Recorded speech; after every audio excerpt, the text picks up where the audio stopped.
Release. Faith Stealer, the 61st main range Doctor Who Big Finish release, first released in 4 parts across CD and download in September of 2004 and written by Graham Duff. Now, this may be one of my shorter Doctor Who reviews of Big Finish because, well, when you're on a platform such as YouTube, if you say the wrong thing about some of the topics in this particular story, it can get you into some trouble. So my apologies if I'm a little vague with this story, but let me start out by saying I do actually think this is a pretty good story. Entering the Multihaven zone on the planet Vortrasoi are the Doctor, voiced once again by Paul McGann, his companion Charlie Poller, voiced by India Fisher, and their new friend Keris, voiced by Conrad Westness.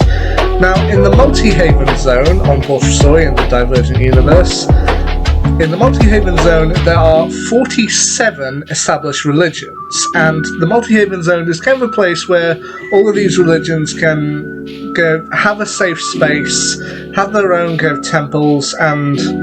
places of worship, and just generally live in peace with each other. And as I said, there are 47 established religions, including the Church of Kabari, the Bacoans, the Micro-Baptists, the Divine Gath, the Temple of the Ever-Open Door, the Shrine of Serendipity, and the Church of Lucidity, or Lucidianism.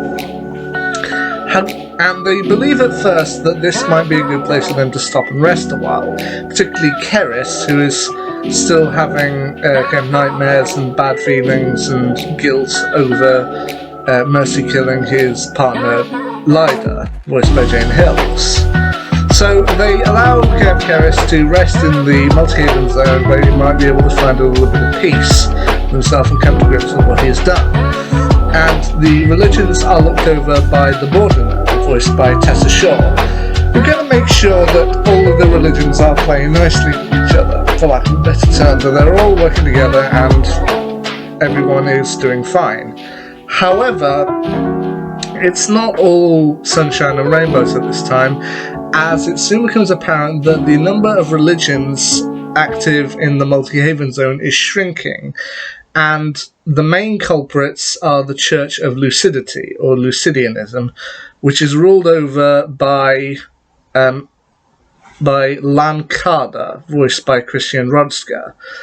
And it's up to the Doctor, Charlie, and to a certain extent Keris, in order to find out what's happening, why Lucidianism is growing at such a rate, and ultimately try and find a way to stop it. And they're assisted not just by the Borderman, but also a young woman who's kind of a newcomer to the Church of Lucidity, Jebdal, voiced by Helen Kirkpatrick. And what they ultimately discover is that the reason why the Church of Lucidity is so anxious to grow is because they have this new kind of crystal line structure that they believe could be the answer to everything, called Miraculite, which turns out to actually be a sentient creature from between universes, voiced by Jenny Kovarak. So it is down to the Doctor, Charlie, and to a certain extent Keris, as he is slowly kind of taken over by Lucidianism, try and find a way to stop the Miraculites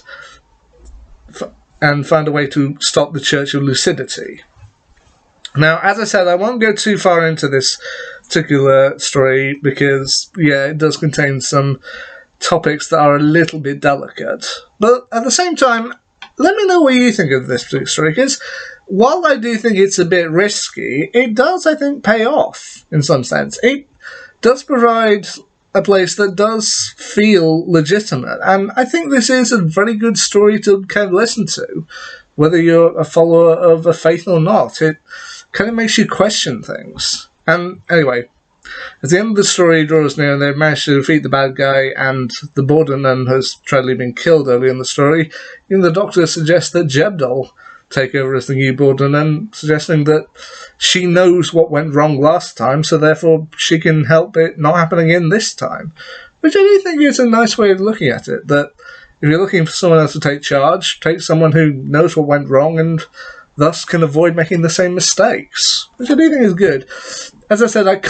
don't really want to go too much into detail here, but if you feel a little bit more confident talking about the story, let me know what you think down below in the comments. And until next time, see ya.